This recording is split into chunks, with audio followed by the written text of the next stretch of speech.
The story of Rome is a saga etched in marble and blood, a chronicle of an empire that defined the Western world. Its history is a gallery of titans, men who held the fate of millions in their hands, their legacies shaping the very course of civilization. We remember the architects of its glory: Augustus, the first emperor, who found Rome a city of brick and left it one of marble; Trajan, the great conqueror who expanded its borders to their greatest extent; Marcus Aurelius, the philosopher king who embodied the Roman ideal of wisdom and duty. They were the pillars upon which the empire stood, the paragons of power wielded with purpose.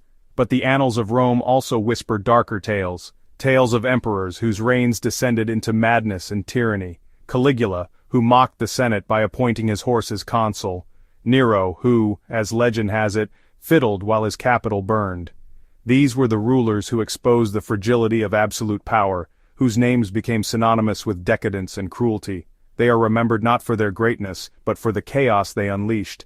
Yet, even among these infamous figures, one name stands out, a story so bizarre, so extreme, that later historians struggled to believe it was true. He was a boy, thrust onto the throne at the tender age of 14, in an empire already reeling from instability. He would rule for a mere 4 years, a fleeting moment in Rome's long history. But in that short time, this boy emperor would carve a legacy of scandal so profound, it would make even Caligula blush. His name was Varius Avitus Bassianus, but history would know him by the name of his god, Elagabalus. He was not a Roman aristocrat, groomed for power in the hallowed halls of the Senate. He was not a battle-hardened general, forged in the crucible of the frontier. He was an outsider, a hereditary high priest from the distant Syrian city of Emesa, plucked from a world of Oriental mysticism and ancient rites, and placed at the very heart of Roman power. Imagine the scene: a teenager, accustomed to the vibrant, ecstatic worship of a Syrian sun god, suddenly declared the master of an empire that stretched from Britain to Mesopotamia. He brought with him not legions or political manifestos, but a sacred black stone, a meteorite he believed to be the physical embodiment of his deity. To the Romans, whose own religious traditions were ancient, formal, and deeply intertwined with the state, this was an unprecedented shock to the system. His reign began, as it would continue, in a storm of controversy. The reports that reached Rome ahead of his arrival were filled with lurid details of his effeminate dress, his strange religious ceremonies, and his scandalous personal life. The Senate, the traditional bastion of Roman values, was aghast. The citizens, accustomed to the gravitas of their emperors, were bewildered and outraged. He married and divorced 5 times, including, most shockingly, a Vestal Virgin, a sacred priestess whose vow of chastity was absolute. To break it was a sacrilege punishable by being buried alive, but his greatest transgression was his assault on the Roman gods themselves. Elagabalus sought to overthrow Jupiter, the king of the Roman pantheon, and install his own foreign god, Elagabal, as the supreme deity of the empire. This was not merely a religious reform, it was an attack on the very soul of Rome. For centuries, the success and stability of the empire were believed to depend on the favor of its traditional gods. By attempting to shatter this sacred pact, Elagabalus threatened to bring down the entire edifice of Roman civilization. His reign was so traumatic, so alien to the Roman psyche, that after his inevitable and brutal assassination at the age of 18, the state enacted the most severe punishment it could conceive: the condemnation of memory. His name was scraped from public monuments, his statues were toppled and destroyed, his laws were rescinded. The Roman establishment tried to erase him from history, to pretend he had never existed, but memory can never be truly erased. Whispers and fragments survived in the hostile accounts of his enemies, painting a portrait of a depraved tyrant. But is that the whole story? Was he a religious visionary, ahead of his time? A misunderstood teenager crushed by the weight of a crown he never sought? Or was he truly the monster his detractors claimed? Today we sift through the ashes of history to uncover the truth behind the life, the reign, and the enduring mystery of Elagabalus, the emperor history tried to erase. In 218 CE, the Roman Empire was in turmoil. After Emperor Caracalla's assassination, a general named Macrinus seized the throne. But his hold on power was weak. Far away in Syria, a plot was forming. Julia Maesa, Caracalla's aunt, pushed her 14-year-old grandson into the spotlight. His claim? That he was Caracalla's secret son. Backed by soldiers loyal to his family, the boy was declared emperor. His real name was Varius Avitus Bassianus, but the world would remember him by the name of his god, Elagabalus.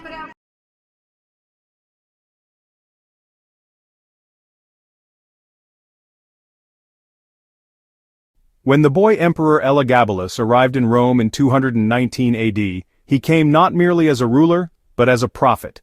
His mind was consumed by a singular, radical vision. As the hereditary high priest of the Syrian sun god Elagabal, a deity worshipped in his hometown of Emesa, the young emperor believed his god was destined to rule over the entire Roman pantheon. This was not a political ambition cloaked in religion, it was a fervent, all-consuming mission to reshape the spiritual cosmos of the world's greatest empire. For Elagabalus, power was simply the means to enact a divine revolution. The centerpiece of this new faith was not a statue carved in the image of man, but something far more alien to Roman eyes. He carried a sacred black meteorite, a beetle believed to have fallen from the heavens, which he considered the physical manifestation of his god. The journey from Syria to Italy was a spectacle of unprecedented devotion. Elagabalus had the stone placed in a chariot, as if it were a triumphant general. He himself walked the entire distance backward, never taking his eyes off his deity, ensuring no mortal would cast a shadow upon the god. The Romans, accustomed to emperors who led legions, now watched one who served a rock. It was a deeply unsettling first impression, a sign that the traditions which had governed Rome for centuries were about to be shattered. Upon reaching the capital, his first priority was not statecraft, but construction. He built a massive, lavish temple on the most sacred ground in the city, the Palatine Hill, the legendary site of Rome's founding and the traditional residence of its emperors. This choice of location was a deliberate and provocative statement. The temple, which became known as the Elagabalium, was to be the new heart of the Roman universe. But Elagabalus didn't just want to add his god to the existing pantheon, he intended to subordinate all other gods to him. In an act of supreme sacrilege, he ordered the most sacred objects of Roman religion transferred to his new temple. This included the eternal flame of Vesta, a symbol of Rome's own permanence, and the Palladium, a statue believed to guarantee the city's safety. His goal was to create a single point of worship, forcing all Romans to venerate their traditional gods only through the medium of his own. In his mind, he was unifying the divine. In the minds of the Romans, he was taking their spiritual heritage hostage. He then forced Rome's senators, the Stoic custodians of tradition, to attend the foreign rituals they neither understood nor respected. They were made to witness ceremonies that assaulted their conservative values. Instead of the solemn, prescribed rites of Roman religion, they saw the emperor, their Pontifex Maximus, dancing in circles to the frantic beat of drums and cymbals. They saw him clad not in the dignified toga of an emperor, but in extravagant silks, his eyes lined with kohl, chanting in a foreign tongue. To these powerful men, it was not just strange, it was a profound humiliation, a display of what they considered effeminate, barbaric decadence at the very heart of their empire. The ultimate offense was the demotion of Rome's supreme deity. To Romans, Jupiter Optimus Maximus, Jupiter the best and greatest, was the king of the gods and the divine protector of the Roman state. His favor had won them their empire. To Elagabalus, Jupiter was merely a servant to his own god, a lesser functionary in a new cosmic order. He even arranged a formal marriage between his stone god and Urania, the Roman version of the Carthaginian goddess Tanit, further weaving a web of foreign theology around the city. For a people who lived by the ways of the ancestors, this was not just unusual, it was blasphemy on an imperial scale. Roman religion was a contract with the gods, or peace of the gods, maintained through meticulous, unchanging tradition. By offending the gods so profoundly, the emperor was not just engaging in personal heresy, he was jeopardizing the safety and stability of the entire empire. Every flood, every famine, every military defeat could now be laid at his feet. This religious fanaticism would prove to be his undoing, uniting the Senate, the people, and ultimately the soldiers who were sworn to protect him, in the conviction that to save Rome, the god-emperor had to be destroyed. Religion wasn't the only way Elagabalus defied Rome's traditions. Ancient writers describe him dressing in silks, adorning himself with jewels, and wearing makeup in public. He has to be called lady instead of lord. He openly kept male lovers at court, including his favorite, a charioteer named Hierocles. Some sources even claim he offered vast rewards to doctors who could surgically transform his body. In a world where masculinity defined power, this was beyond shocking. To his subjects, the emperor was not only eccentric, he was dangerous. But if Elagabalus's religious reforms were a shock to the Roman system, his personal life was an earthquake that threatened to bring the entire structure crashing down. For an emperor, marriage was not a matter of the heart, it was a cornerstone of statecraft. It was a tool for forging alliances, securing loyalty, and, most importantly, producing a legitimate heir to ensure the stability of the empire. A Roman emperor was expected to be the embodiment of traditional family values, of the entire state. Elagabalus would systematically dismantle this expectation, treating the sacred institution of marriage with a level of contempt and caprice that left Rome reeling. His choices were not merely unconventional. They were a direct assault on the city's moral and political foundations. In the span of just 4 years, he took 5 wives. This rapid succession of spouses was, in itself, a source of profound instability. His first marriage to the noblewoman Julia Cornelia Paula was a conventional and politically sound choice. The wedding was a lavish affair, meant to signal a return to normalcy and tradition. For a brief moment, the Roman elite may have breathed a sigh of relief. But the union was short-lived. Within a year, Elagabalus divorced her, casting her aside on the pretext of a physical blemish. The real reason was likely far simpler: he was bored. This abrupt dismissal of a well-respected noblewoman sent a clear message: the emperor's whims trumped all political considerations. His second marriage, however, plunged Rome from unease into outright horror. His chosen bride was Aquilia Severa, a Vestal virgin. The Vestals were the most sacred priestesses in Rome, sworn to 30 years of absolute chastity. Their purity was believed to be intrinsically linked to the safety and fortune of the city itself. A Vestal who broke her vow was condemned to a terrifying fate: to be buried alive. For the emperor to not only defile a Vestal but to marry her was an act of supreme sacrilege. Elagabalus offered a blasphemous justification, declaring that the marriage between himself, the high priest of Elagabal, and a high priestess of Vesta would produce godlike children. To the Romans, this was not piety, it was the ravings of a megalomaniac.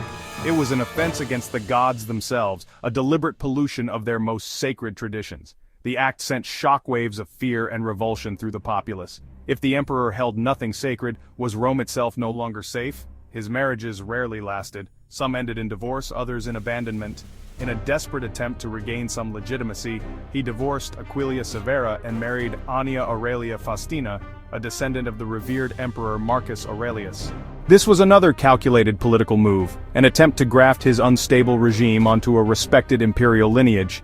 But it too was doomed. His affections, it seemed, lay elsewhere.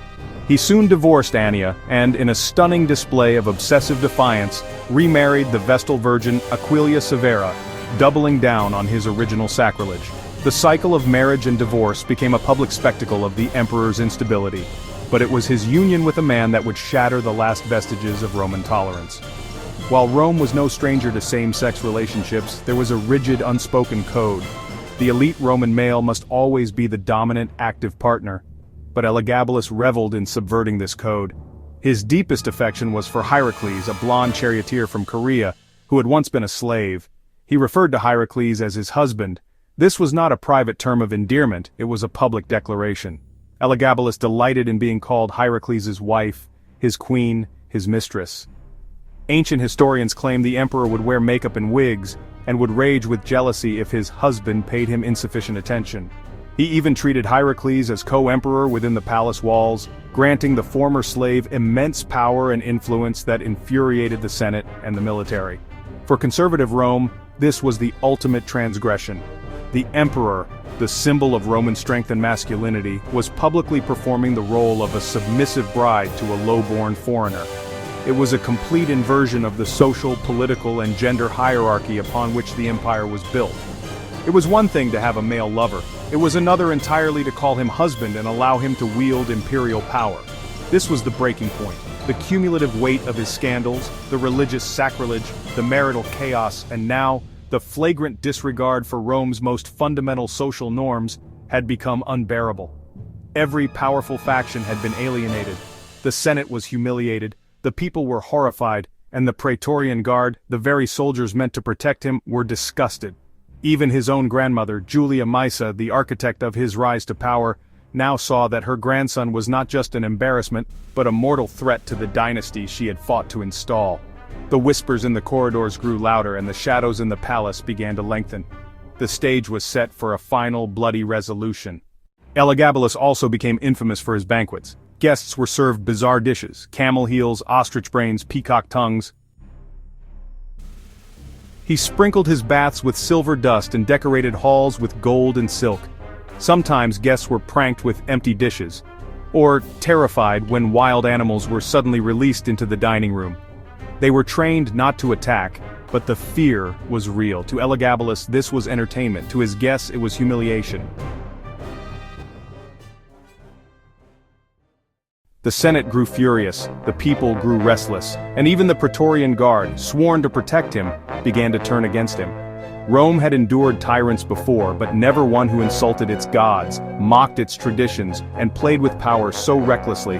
For many, enough was enough.